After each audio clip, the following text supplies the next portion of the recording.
Welcome to today's Outlook on the 14th of February 2020. Today we will be going over dollar CAD, looking at dollar Swiss, and also finishing on potential trade. Okay, so in pound dollar here I've highlighted the support and resistance level that we are looking at. Some nice touches going right across the board here. We also have this little trend line in here, just cap and price going up here, so just marking out this structure.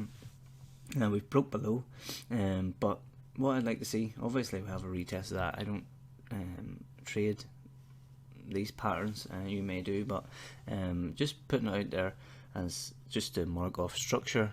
And what I'm looking for is if we can get a break back below this support and resistance level, then I'd be looking for some downside. But while it's capped above this level, we could get multiple touches here.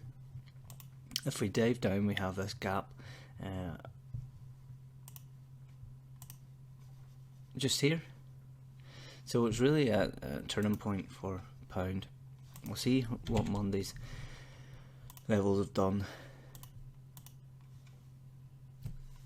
If we take most of this off and just concentrate on Monday's levels, not much is happening. So if we do get a break above here with that higher time frame support and resistance level, we could potentially come in and fill all this in. But let me just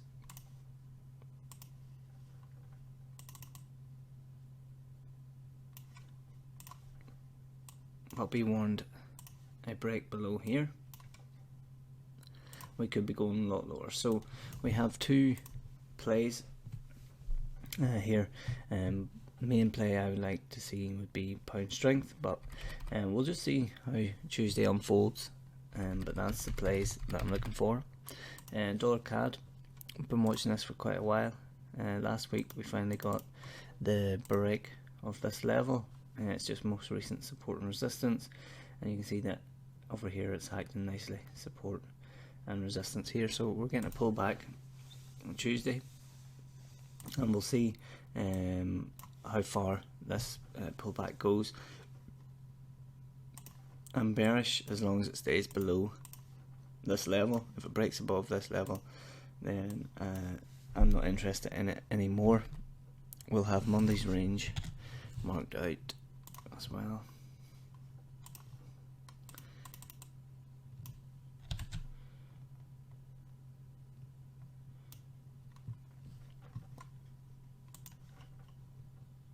Something like this would continue with the initial push of consolidation, and hopefully this can be the other push. Second last thing, dollar Swiss. We were looking for shorts last week. Basically, because we took out last month's high into resistance, and we're still at that resistance area, but last week we got below Monday's range, nice little test here, and then we broke back above, flipped it, went in the other direction. So we'll see what we get with this. Really need a break below this level.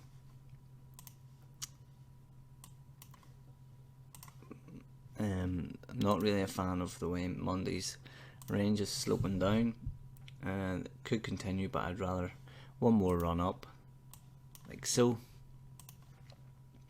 and then get back below.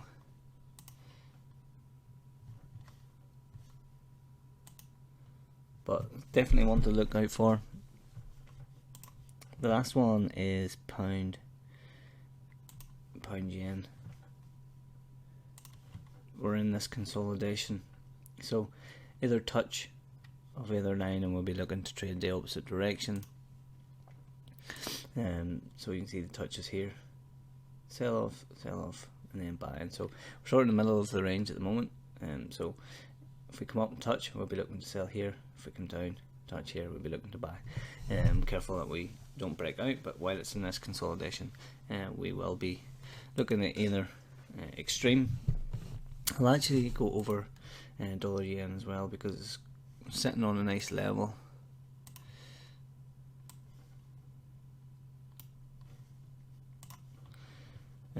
And I'm actually looking for, since we've sold off heavily before from here, I'm looking for a break below this level to continue, hopefully get some momentum to the downside. We've just been consolidating here.